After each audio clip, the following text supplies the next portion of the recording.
여러분,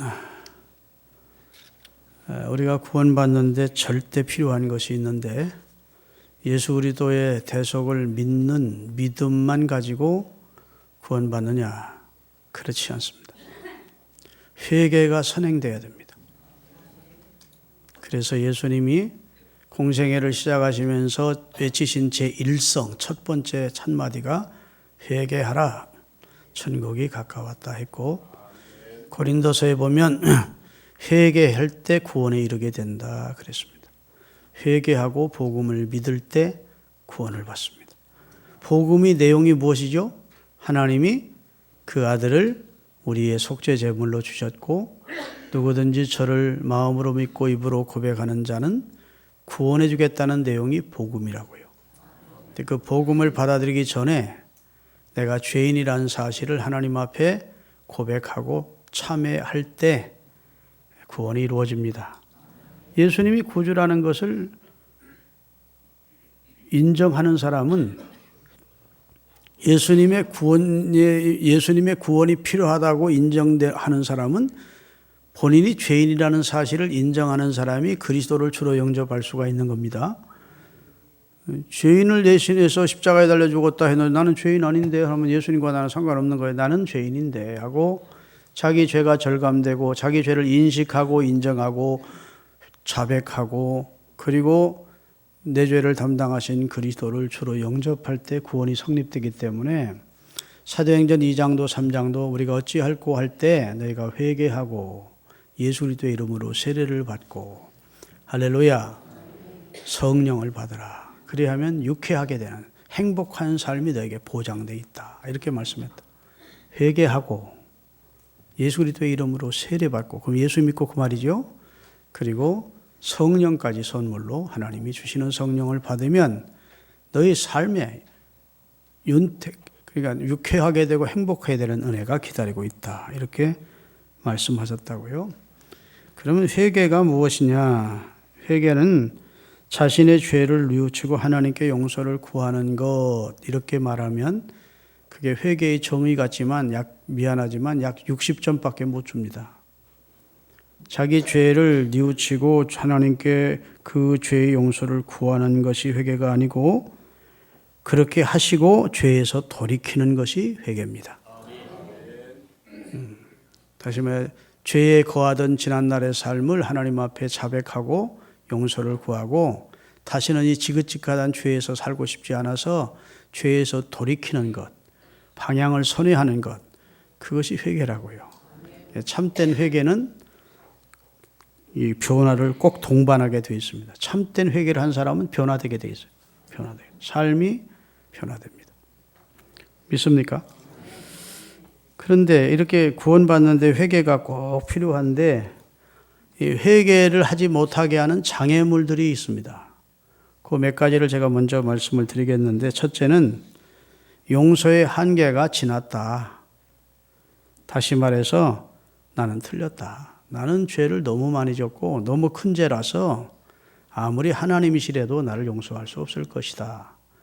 용서의 한계가 넘어섰다. 이렇게 생각하는 것이 회개하지 못하게 하는 장애물 중에 하나라고요. 자동차를 운전하고 가다 보면 앞에 가는 차 뒤에다가 초보 운전자들이 거기 이제 붙이는 스티커가 있는데 그전에는 병아리도 그려놓고 그러다가 요즘은 공격적으로 너는 당신도 초보였을 때가 있었다. 뭐 이렇게 하고 여자 운전수들은 밥은 해놓고 나왔다. 뭐 이러고 그런데 가장 인상적인 것은 나는 이미 틀렸다. 먼저 가. 이러는 나는 빨리 못 가니까 틀렸으니까 당신 먼저 가라는 거예요. 이미 틀렸대.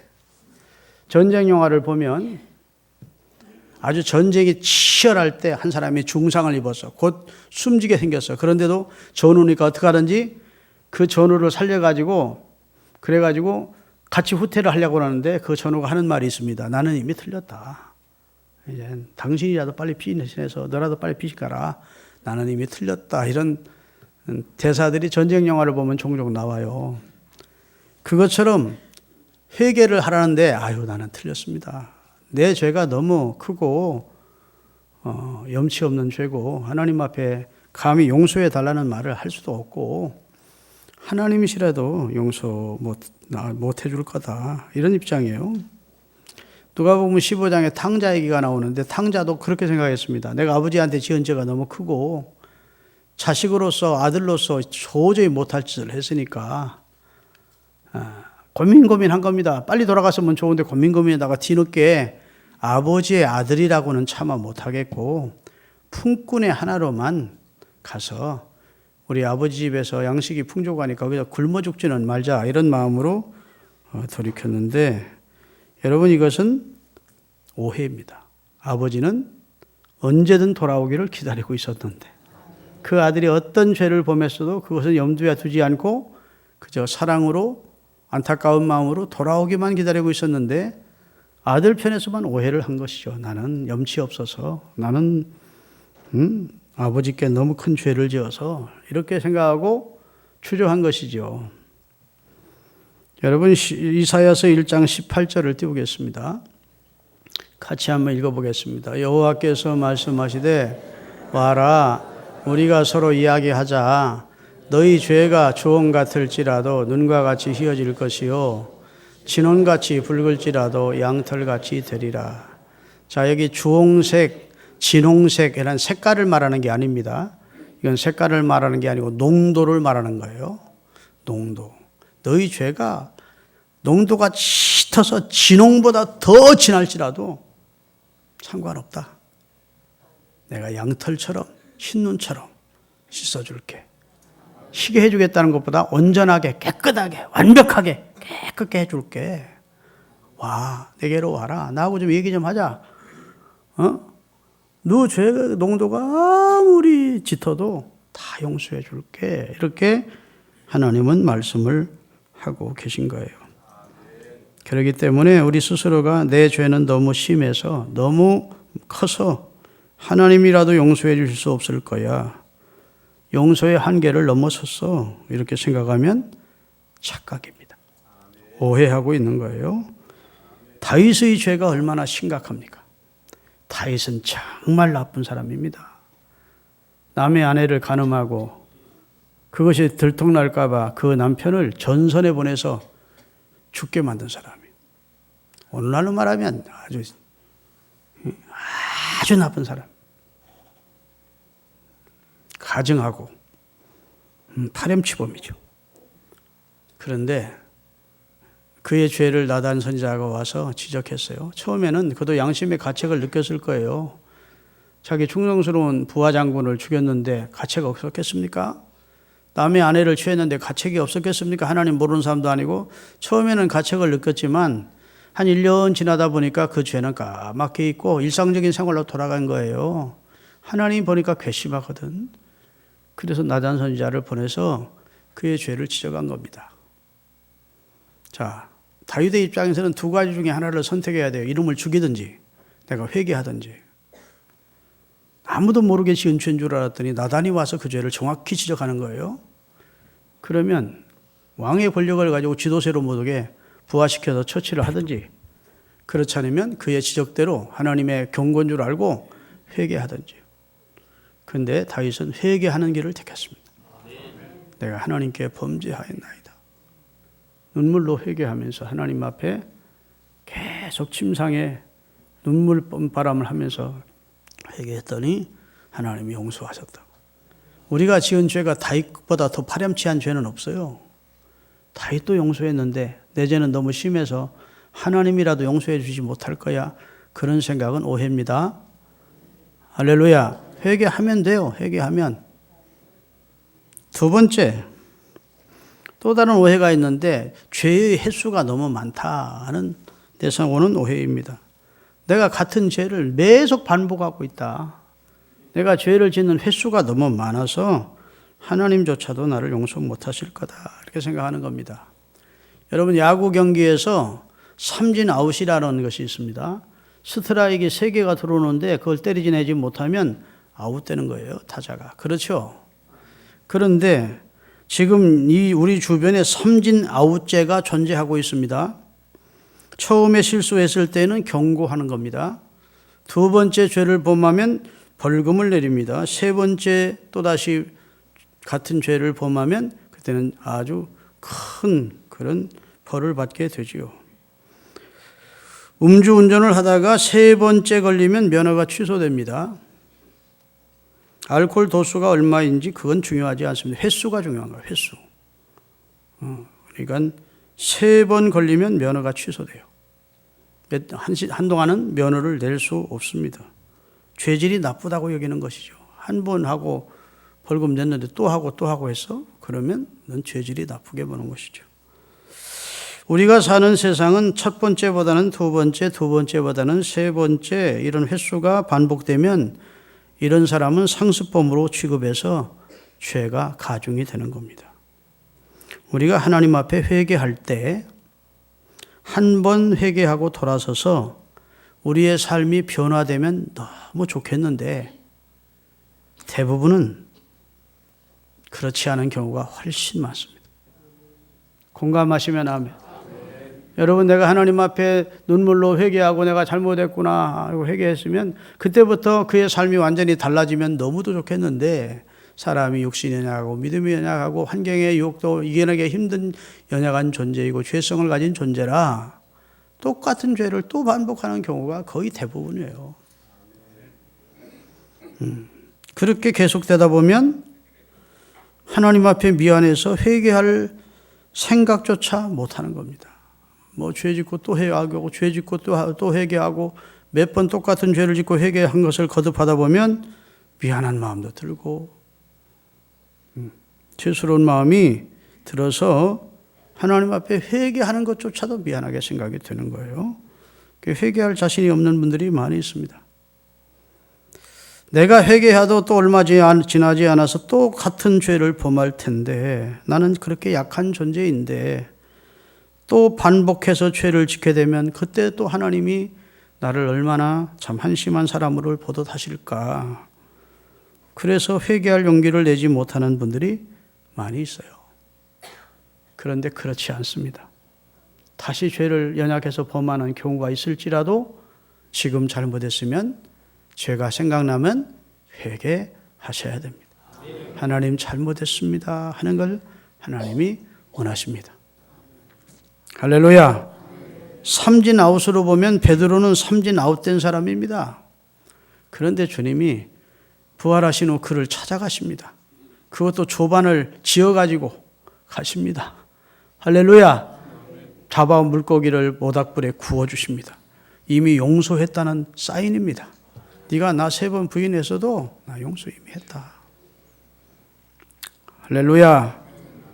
마태복음 18장에 보면 예수님께서 제자들에게 주신 말씀이 나오는데 바리새인들은 3번 용서하라 하는데 예수님 우리는 7번쯤 용서하면 됩니까? 하고 베드로가 예수님께 자랑스럽게 아주 대견하다는 듯이 물었습니다. 자기는 7번까지는 용서해 줄 마음이 있다는 듯이. 그랬더니 예수님이 70번씩 7번이라도 용서를 해라 하십니다. 이 말씀은 예수님께서 70번씩 7번이라도 예수님은 용서해 주신다는 뜻이 담겨 있습니다. 예수님이 용서 안 하면서 하나님이 용서하지 안 하면서 우리에게 70번씩 7번 용서하라고 하신 말씀이 아니고 하나님 예수님은 우리가 70번씩 7번을 범죄해도 용서해 주시겠다는 말씀을 전제하고 있는 것입니다. 똑같은 죄를 반복해서 범한다 할지라도 70번씩 7번이면 490번인데 여러분 가운데 똑같은 죄를 490번 범하고 용서를 구하고 받은 사람이 있겠습니까? 대부분은 490번까지는 안 갑니다. 그런데 예수님의 말씀은 490번이 한계라는 말씀이 아니에요.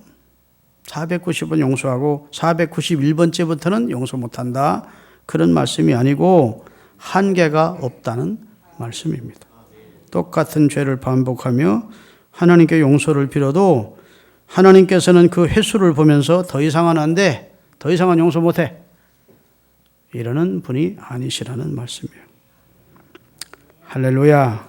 그러니까 죄의 농도 때문에 죄의 횟수 때문에 회개 못하는 일은 없어야 됩니다. 세 번째로 용서의 장애물과 또 하나의 큰 장애물은 미련 때문에 회개를 하지 않는 자들이 있습니다. 미련. 이 말씀은 뭐가 좀 아쉽다는 거예요. 아쉬움. 죄를 버리는 것이 아쉬운 겁니다. 회개하고 나면 무슨 재미로 사나 이런 생각을 하는 것이죠. 그래서 탕자를 한번 예로 듭니다. 탕자가 쫓겨난 거입니까? 본인 스스로 나간 겁니까? 쫓겨난 거 아니에요. 본인 스스로가 나가겠다고 나간 거예요. 아버지는 말렸을 거예요. 그런데도 본인 스스로가 나간 겁니다. 왜 그랬을까요? 아버지 집에보다 바깥에 재미가 있을 것 같거든. 거기 먹고 마시고 즐기고 거기가 더 재미있을 것 같거든. 죄에 낙이 있을 것 같거든. 그래서 그것이 비록 허랑방탕한 삶일지는 몰라도 거기에 재미가 있고 낙이 있다고 생각돼서 아버지 집을 나간 겁니다. 우리 주변에 술, 담배를 끊지 못하는 분들이 있습니다. 술, 담배 먹으면 지옥 간다 소리 하려고 하는 거 아니니까 겁먹지 마요. 여기 좀 많이 해당되는 분들이 있을 거야. 그거 했다고 성경에는 구원받지 못한다 그런 말씀 한마디도 없어요. 그러니까 아이고 이제 술, 담배 얘기하니까 이 교회는 못 나오겠네 하고 다른 교회 나가려고 하지 말고 교회 중단하지도 말고 잘 들으세요. 우리 주변에 술, 담배를 끊지 못하는 분들이 있는데 이분들에게 술, 담배의 해악을 설명한다고 해서 소용없습니다. 술은 건강해, 건배는 건강해, 아주 나쁩니다. 얘기해야 소용이 있어요, 없어요? 본인들이 더 잘합니다. 더 잘 알아. 그러니까 건강 위해서 담배 끊어라, 술 끊어라 얘기해봐야 소용없어요. 또 그것을 술, 담배를 하시는 분들 가운데 나도 예수를 믿으니까 끊어야 되겠구나 하고 끊을 생각도 있습니다. 그런데 끊지 못하는 것입니다. 왜냐하면 술, 담배를 피우면서 마시면서 나름대로 느끼는 낙이 있는 겁니다. 위로가 있는 것이 우연이 되는 겁니다. 나 술 먹는 거 너무 괴로워. 너무 괴로워. 괴로워 미치겠어. 그러면 술 마시는 사람 없어요. 아유, 이 담배 괴로워 죽겠어. 아이고, 독약 먹는 것도 더 쓰네. 그러면서 담배 피우는 사람 없다고. 무슨 말 이해되십니까? 그것으로 얻는 낙도 있고 위안도 있고 나름대로 얻어지는 게 있는 거예요. 그게 미련 때문에 그걸 못 버리는 겁니다. 물론 의지가 약해서 못 버리는 분도 있지만 대부분은 미련 때문에 못 버리는 거예요. 다시 말해서 죄 가운데 사는 삶에서 오는 재미나 쾌락이나 즐거움. 술, 담배가 꼭 죄라는 게 아니고 그 어떤 죄든지 거기 나름대로 누리는 쾌락이나 즐거움이 있기 때문에 그걸 못 버리고 회개를 못하고 결단을 못하는 경우가 많이 있는 겁니다. 여러분, 죄 가운데 있을 때 회개하고 돌아서야 되는데 벗어나지 못하는 것은 죄 가운데도 나름대로의 재미가 있는 거예요. 그래서 이걸 끊기가 너무 어려운 것이요. 미련이 남아서 회개를 못하는 그런 분들이 있습니다. 회개라고 하는 것이 은혜이고 회개라는 것이 어려운 것이 아닌데 왜 회개를 못하느냐. 이 가로막고 있는 장애물이 지금 말씀드린 이 세 가지 외에도 여러 가지가 있습니다. 오늘 제가 오늘 말씀드리려고 하는 것은 회개의 장애물에 대해서 말씀드리라는 것이 아니고 의도가 아니고 그 장애물이 무엇이든지 그리고 몇 가지이든지 그 장애물을 뛰어넘을 수 있는 능력이 있다. 다음엔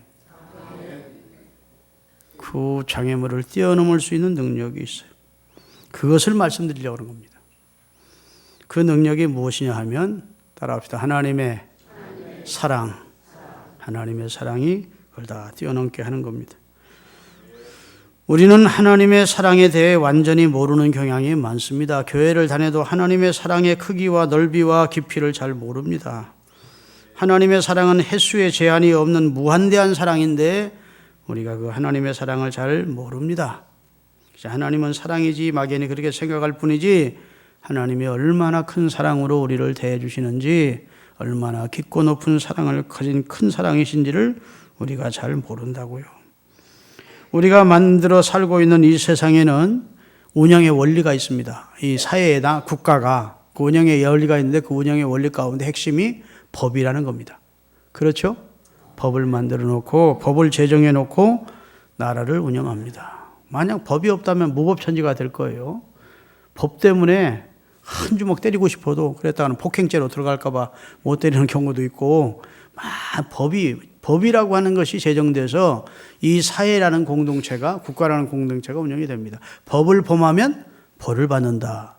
그렇기 때문에 그 법이 두려워서 벌을 받기 때문에 법을 지키려고 하는 것이죠. 그래서 법으로 제재를 하기 때문에 두려운 것입니다. 그런데 하나님께서 세상을 운영하시는 원리는 좀 다릅니다. 하나님은 법을 만들기는 만드셨는데 하나님이 만드신 법은 따라합시다. 사랑의 법이다. 하나님이 만드신 사랑의 법은 사람들을 무섭게 해서 두렵게 해서 겁주어서 하나님께로 오게 하는 방법이 아닙니다. 하나님이 주신 사랑의 법은 계속 사랑하고 또 사랑하고 또 사랑하고, 아멘. 하나님은 또 용서하고 그 사랑으로 또 용서하고 또 용서하십니다. 아멘 해야 될 말씀입니다. 사랑하고 또 사랑하고 사랑하고 또 사랑해요. 여러분, 하나님의 사랑이 제한이 있다면 여기 사랑 계속 받을 분 없습니다. 몇 번 하나님이 사랑하다 아이 저 쓸모없는 놈이네 하고 버렸지. 하나님이 용서 몇 번 하다가 아이고 용서 이제 질려서 못하겠다. 저런 인간 같지 않은 놈이 어디 있어 하고 하나님이 버렸지. 하나님의 법은 사랑의 법이기 때문에 계속 사랑하는 거예요. 계속 용서하시는 거예요. 우리가 생각할 때 하나님도 이 정도면 지쳐 죽겠다. 하나님도 아무래도 이 정도면 포기하시겠다. 그런 순간에도 하나님은 여전히 나를 계속 사랑하고 계신 것을 성경은 말씀하고 있는 것입니다. 극단적으로 이렇게 생각해 보면 됩니다. 하나님이 나를 사랑하시고 나를 용서하신다고 하니까 의도적으로 내가 잘못하고 또 하나님 앞에서 갚아서 회개하면 되지 않나. 그리고 무조건 회개하면 용서해 줄 것을 믿기 때문에 아이고 뭐 죄 짓는 거 죄 짓지 뭐 그리고 가서 또 회개하지. 이렇게 죄를 범하는 사람은 용서해 주지 않으시느냐. 그런 사람도 용서해 주십니다. 우리 목사님 성경 잘못 가르치는 것 같은데 아니요, 이게 성경이야. 내가 어떻게 죄를 범했든지 하나님 잘못했습니다, 용서해 주십시오 하면 용서하시는 큰 사랑을 가지시고 큰 용서로 우리를 대해 주시는 분이 하나님이세요. 여러분, 자식이 잘못하고 부모에게 와서 무릎 꿇고 잘못했습니다 부모님께, 그러면 용서합니까 안 합니까? 용서합니다. 말은 하도 그래 똑같은 또 하면 막 성질은 내지만 그래도 마음속으로는 용서합니다. 하나님의 사랑은 부모님의 사랑보다 1000배만배 큰 사랑이래 성경은. 그래서 우리가 가증한 범죄를, 회개했던 죄를 또 지으면서 용서해 줄 걸 믿고 고의적으로 지은 죄까지라도 하나님 앞에 와서 잘못의 용서를 굴면서 회개하면 용서해 주시는 거예요. 이 하나님의 사랑과 용서의 원리에 우리가 감동될 때 그때 진짜 회개가 이루어지는 겁니다.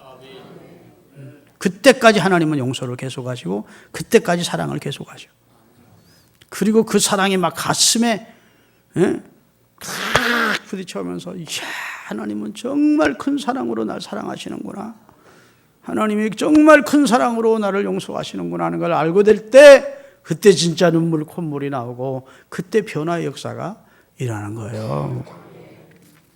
할렐루야. 여러분, 대구에 가면 경북대학교라는 대학교가 있는데 그 대학의 13대, 14대 총장을 지낸 분이 박찬석이라는 총장님입니다. 그분이 글을 썼는데 이런 내용의 글을 썼어요.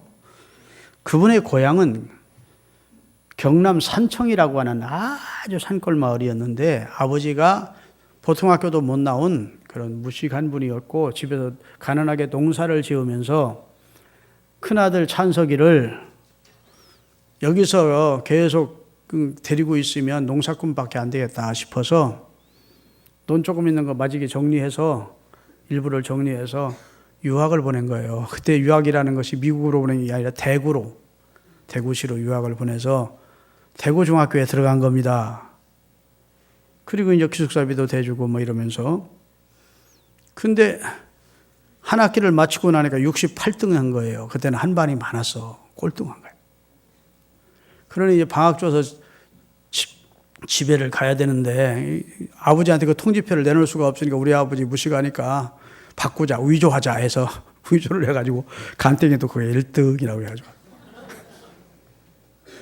여러분, 시골에서 유학 간 아들이 왔다니까 친척들 모여들고 이웃들 모여들어서 야, 찬석이 왔냐고 아들 반갑게 맞아주고, 그리고 저녁에 이제 찬석이 집에 밥 모였는데 찬석이 너 공부 몇 등 했냐 해서 딱 꺼냈대. 1등 했습니다. 그리고 아버지 앞에 내놓은 거예요. 했더니 막 친척들이나 이웃 사람들이 다 박수를 쳐주고 막 난리가 난 거예요. 아이고, 찬석 아버지 그냥 넘어가면 안 되겠네. 잔치해야 되겠네. 동네 이거 수재가 났네. 그랬으니까 그 다음날 강가에 가서 미역 감고 왔더니, 미역이 뭔지 아시죠? 왔더니 자기 집에 재산 목록 1호인 돼지가 없어졌더래. 이 돼지를 잡은 거예요, 아들을 위해서. 그래가 동네 잔치가 열린 겁니다. 그러니 이게 사건이 막 걷잡을 수 없이 확대된 거예요. 그러니 아이고 내가 미쳤지. 내가 머리를 때리면서 아이고 이거 어떻게 하면 좋다 했는데, 방학이 끝나고 이제 2학기 다시 대구로 공부를 하러 와서 생각이 바뀐 겁니다. 아, 진짜 1등을 해야 되겠다. 아멘. 옛날 얘기지만 좀 내가 아멘이 습관이 돼서 아멘이 됐네. 하여튼 그래가지고 열심히 공부를 해서 진짜 공부를 잘하는 학생이 돼가지고 나중에는 수석으로 졸업하고 경북대학교 교수가 된 거예요. 아들이 중학교 1학년 되었을 때 자기 중학교 1학년 때 아버지 속인 것이 생각나서 아버지 뵈러 가자 하고 자기 아들 중학교 1학년짜리를 손을 잡고서는 이제 산청회를 간 겁니다. 경남. 가서 이실직고를 하려고, 아버지 사실은 뭐 이렇게 하려고 하니까 아버지가 벌써 눈치채고, 야, 너 아들 듣는다. 나 다 알고 있어. 걱정하지 마. 너 아들한테 나한테 거짓말했다 소리 들으면 너 아들한테 체면 안 쓰니까 나 다 알고 있다. 터지 마라. 얘기하지 마. 아버지가 알고 속아준 거예요. 여러분, 아버지가 아들 모릅니까? 응? 여기 저 산청에서도 겨우겨우 공부하던 놈이 대구에 수재들이 모였는데 지가 1등 했다는 거 믿었겠어요? 그런데 동네 주민들 앞에, 친척들 앞에 망신 주기 싫으니까 인정해주고 쏘가지고 돼지 잡아가지고 잔치해주고. 요즘 부모들은 안 쏘가요. 내가 너한테 왜 쏘냐? 진짜야? 너 알아볼 거야? 막 이러면서. 그럴 필요 없어요. 쏘가주시기를 바랍니다. 쏘가주는 것도 좋아. 그게 사랑이에요. 알면서도 그러냐. 요즘은 부부 사이에도 내가 바보야? 왜 쏘가? 뭐 이러냐. 여러분, 그러면 하나님은 바보입니까? 하나님은 바보라 우리가에게 쏘가주십니까? 하나님 다 알고 계신데. 할렐루야. 하나님 우리 10년까지도 꿰뚫어 보시고 우리 안고 서는 것과 머리털까지 헤아리시는 분인데, 하나님이 바보라서 우리에게 지금 터치하지 않고 징계하지 않고 벌을 주지 않고 그런 거 아닙니다. 하나님 다 아시고 계신다고요. 할렐루야. 다 아시는데 쏘가주시는 거예요. 다 아시는데 우리가 회개하지 않아도 포기하신 것이 아니고 하나님이 기다려 주시는 겁니다. 회개할 때까지, 하나님의 사랑에 감동될 때까지 기다리시는 거예요. 로마서 2장 4절 5절 띄우겠습니다. 그런데 사람들은 오해한대. 죄 범해도 아무 이상이 없으니까, 하나님의 벌이 없으니까, 하나님은 없어. 하나님은 죄와는, 우리가 죄 짓는 걸 관여하지 않는다. 이렇게 오해를 하고 하나님을 멸시한대. 혹 내가 하나님의 인자하심이 너를 인도하여 회개케 하심을 알지 못해. 하나님이 너를 자비하심으로 대하며 회개할 때까지 기다리는 것을 네가 알지 못하여 하나님의 인자하심과 하나님의 용납하심과 하나님의 길이 참으심의 풍성함을 네가 멸시하느냐 그 말이야. 하나님 다 알고 있는데, 다 참아주시는데, 기다려주시는데, 회개에 이를 때까지 하나님이 지금 용납하고 계신 것인데, 나 죄 짓고 회개하지 않아도 까딱없네. 하나님은 죄인에게 벌을 내시는 분이 아니야. 하나님의 심판은 없어. 이렇게 네가 하나님을 네 입으로 멸시할 수 있느냐 하는 겁니다. 그 다음 절이 중요합니다. 다만 내 고집과 회개하지 않은 마음을 따라 하나님의 심판이 임하는 날, 진노가 임하는 날, 곧 하나님의 의로운 판단이 나타나는 그날에 네가 하나님의 진노를 지금 계속 쌓아가고 있다는 겁니다. 빨리 회개해서 이 진노를 쌓아가던 형제를 제 문제를 처리해야 되는데 하나님 앞에 벌을 지금 쌓아가고 있는 입장이라는 사실을 너 왜 모르냐는 거예요. 할렐루야. 여러분, 하나님의 인자하심과 용납하심과 길이 참으심과 은혜 주심을 멸치지 마시고 하나님 앞에 죄를 범했다 하시거든 자백하세요. 요한일서 1장 9절입니다. 다 같이 읽겠습니다. 요한일서 1장 9절. 만일 우리가 우리의 죄를 하나님 앞에 자백하면 하나님은 미쁘시고 의로우사 우리 죄를 사하시며 모든 불의에서 우리를 깨끗게 해 주실 것이요. 자백하면 됩니다. 하나님 잘못했습니다. 할렐루야. 하나님 잘못했습니다. 예수님의 피로 내 죄를 다 씻어 주옵소서. 이렇게 여러분 하나님 앞에 죄를 구하시고 은혜를 입는 여러분이 되시기를 바랍니다. 저와 여러분이 별일 없이 이렇게 살아온 것은 잘못이 없었기 때문이 아니고 우리 가운데 죄가 없었기 때문이 아니고 우리가 회개를 완벽하고 철저하게 했기 때문이 아니고 하나님이 다 아시면서도 모른 척 하시고 하나님께서 기다려 주시고 있기 때문에 우리가 지금까지 살아온 것입니다. 그의 사랑은 여러분이 이해할 수 없는 수준이 넘어선 측량할 수 없는 큰 사랑이에요. 하나님의 사랑이 가장 놀랍게 계시된 사건이 십자가 사건입니다. 십자가를 바라보면서 우리가 얼마나 예수님 아프셨을까? 손과 발에 못 박히실 때 얼마나 고통스러우셨을까? 그러면서 그 아픔을 생각하지만 거기서 멈추면 안 돼요. 그것은 십자가를 바로 이해하는 것이 아니고 십자가를 바라볼 때 그 아픔 뒤에 숨어있는 하나님의 사랑을 볼 수 있어야 됩니다. 얼마나 나를 구원하시기를 원하고 사랑하시면 그 아들을 저렇게까지 하시면서 희생시키셨을까? 그렇게 생각하셔야 된다고요. 기독교 2000년 역사 가운데 예수님의 십자가의 사랑을 제대로 이해하지 못해서 큰 낭패를 봤던 시대가 있었습니다. 그게 중세 십자군 전쟁을 일으켰을 때입니다. 지금도 회교인들이 기독교를 철천지 원수국가로 여기는 것은 그때 십자군이 범한 죄가 너무 잔악했기 때문에. 취지는 좋았죠. 예루살렘을 탈환하자, 성도를 탈환하자, 복음을 지키자, 교회를 지키자, 안 믿는 사람을 회심시키자, 예수를 믿게 하자. 취지는 좋았는데 방법이 나빠서 칼을 든 겁니다. 칼. 힘을 가지고 굴복시켜서 안 믿으면 죽인다고 나오니까 이교도는 다 죽여버리니까 예수님을 믿을래 죽음을 택할래 그러니까. 그래서 십자군 전쟁 때 수많은 사람이 죽었어요. 그것은 기독교 정신이 아닙니다. 아멘요 마세요. 그래서 바울이 열심히 복음을 전했던 터키나 그리스 같은 데가 지금 다 회국가 된 것은 그때 돌아선 겁니다. 예수 믿는 사람들, 잔악한 사람들하고 그때 돌아선 거예요. 그때 차라리 핍박을 받으면서도 기독교의 사랑을 전했더라면 유럽과 중동이 다 기독교 국가였을 거예요.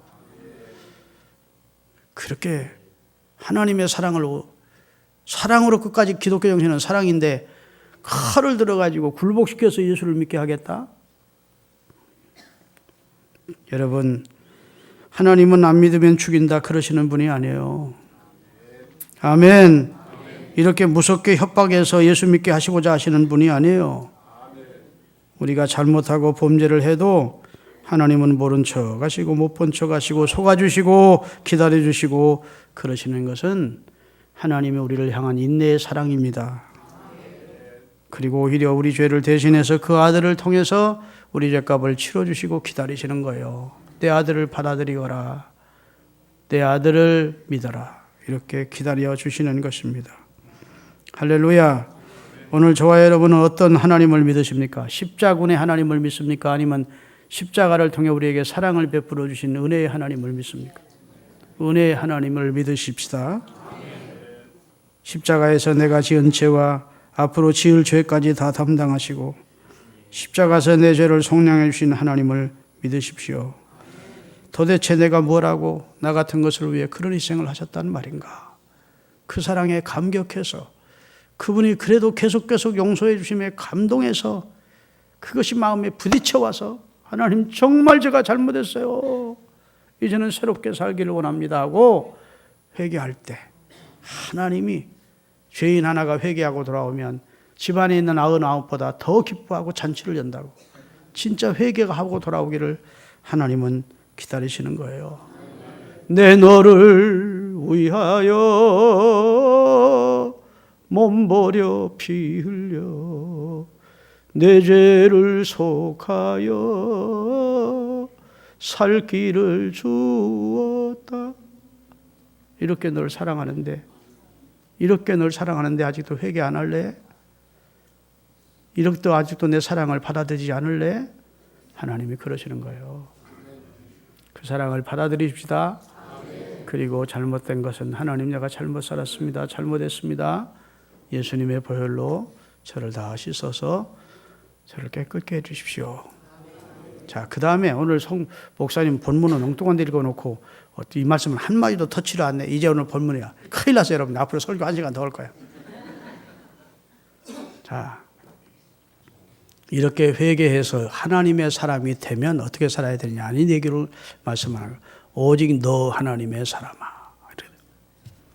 이것은 사도 바울이 디모데 목사에게 보낸 편지예요. 근데 오직 너 디모데야 이렇게 말할 수 있잖아. 오직 너 디 목사야 이렇게 할 수도 있잖아. 그런데 오직 너 하나님의 사람아 이렇게 불렀다는 것은 의도성이 있는 겁니다. 너는 하나님의 사람이야. 너는 하나님의 사랑을 믿고 그의 피로 구속함을 받고 용서받은 너 하나님의 사람이야. 이제 하나님의 사람이 됐으니 지금 이 11절 전에 있는 모든 불의와 악을 버리고 어떻게 해야 되냐. 자, 본문 다시 띄우세요. 11절. 이제 뭘 쫓아가야 되느냐. 너 하나님의 사람아 이것들을 피하고 의와 경건과 믿음과 사랑과 인내와 온유를 쫓으며 그 다음에 믿음의 선한 싸움을 싸워라 영생을 취하라. 들어보세요. 여러분 우리가 죄를 하나님 앞에 회개했습니다. 그리고 이제 심령이 깨끗게 됐습니다. 이 심령이 깨끗한 상태를 보존하다가 하나님 앞에 서면 하나님이 기뻐하게 되냐? 노입니다. 하나님 우리를 속죄하신 후에 속죄받은 하나님의 사람들이 하나님을 향하여 살다가 하나님의 일을 하다가 하나님 앞에 상 받기를 원하시는 거예요. 하나님의 아들 예수의 피로 죄를 깨끗게 해서 내 심령은 깨끗게 됐어. 그리고는 사람들도 가까이 않고 죄와도 가까이 않고 그냥 고고하게 살아. 그러다가 천국 가면 하나님이 기뻐할 것 같습니까? 성경에 예수님이 그 비슷한 예화를 하셨어요. 바리새인들과 서기관들을 책망하면서 야, 한 귀신이 사람 마음에 살다가 나갔다. 소재했어. 그러니까 나가서 깨끗게 했다. 그런데 그 나갔던 귀신이 옛날 내가 살던 집으로 한번 가볼까 하고 그 사람이 찾아왔더니 깨끗게 됐어. 그 7 귀신 데리고 들어왔다. 그러니까 차라리 처음 있을 때보다 더 안 좋게 됐다. 다시 말해서 본인이 용서받은 다음에 고고하고 나는 깨끗한 사람이하고 자의에 빠져가지고 이렇게 사는 거 바리새인들처럼 하면 하나님이 기뻐하지 않는데 깨끗게 된 하나님의 백성이 되어서 하나님의 영광을 위하여 뜨겁게 살아야 되는 겁니다. 감정이 뜨거우라는 것이 아니에요. 기도할 때도 뜨겁게 하고 찬송할 때도 뜨겁게 하고 그 감정은 얼마 있으면 1년도 못 가도 다 식어. 사람 삶 자체가 뜨거워야 돼. 그래서 죄를 성경에 보면 하지 말라는 것이 있고 하라는 게 있어요. 십계명도 하라는 게 있고 하지 말라는 게 있습니다. 그런데 우리는 하지 말라고 한 것을 하면 그게 죄인 줄 알고 자꾸 회개를 해. 하라는 것 안 한 것이 더 큰 죄입니다. 하지 말라는 것과 자꾸 그것과 싸우려고 애쓰지 말고 하라는 것을 열심히 하라고. 복음을 전하고 사랑을 하고 기도를 하고 말씀을 가까이 하고 선을 행하고 구제하고 주의 일을 하면 죄질 시간이 없는 거예요. 그런 것과 굳이 싸울 필요가 없는 거야. 삶이 뜨거워져야 된다고요. 그래서 사도들이 참된 회개를 거쳐 새 사람이 된 다음에는 그 삶을 완전히 하나님께 헌신하는 사람으로 바뀌어지니까 죄질 시간이 없는 거야. 예수를 부인할 시간이 없는 거예요. 할렐루야. 여러분, 다윗이 아름다운 여인이 목욕하는 걸 보았으면 처음에 유혹도 받았겠지만 내 충성스러운 장군 우리야 장군의 아내라고는 건 안 되는구나. 내가 범해서는 안 되지. 그리고 지금 내 충성스러운 부하들이 전청에 나가 있으니까 야, 그 부하들을 데리고 전선에 가보자. 그랬더라면 그런 유혹을 다 이길 수 있었을 거예요. 그렇죠? 이걸 범할까 말까 범할까. 죄와 싸우다 보니까 유혹에 넘어가는 거예요. 믿으십니까? 다시 말해서 우리가 깨끗해져서 그 다음에 아무 일도 안 하는 상태로 구원받기를 하나님이 원하는 게 아니고 깨끗해져서 새로운 피조물이 된 다음 하나님이 하라는 것을 열심히 헌신하며 뜨겁게 하나님을 섬기면서 세상을 변화시키면서 살다가 하나님 앞에 서야 잘했다. 이렇게 상도 주시는 거예요. 다시 말해 예수의 피로 깨끗게 회개는 하고 깨끗게 됐어. 그런데 주님을 위해서 일한 건 하나도 없어. 그러면 구원 겨우 받는 그냥 구원 부끄러운 구원 받는 것이고 그것도 자기 은혜로 받는 게 아니고 예수님의 피값으로 받는 것이고 내가 한 건 하나도 없잖아. 깨끗해진 다음 그 다음부터 주를 위해서 열심히 살다 보면 죄 지을 시간이나 경황이 없어. 믿습니까? 우리 그렇게 우리 삶을 뜨겁게 하십시다. 그래서 하나님 앞에 온전한 헌신을 하며 사는 우리 신앙가족들 될 수 있기를 주의 이름으로 축원하겠습니다.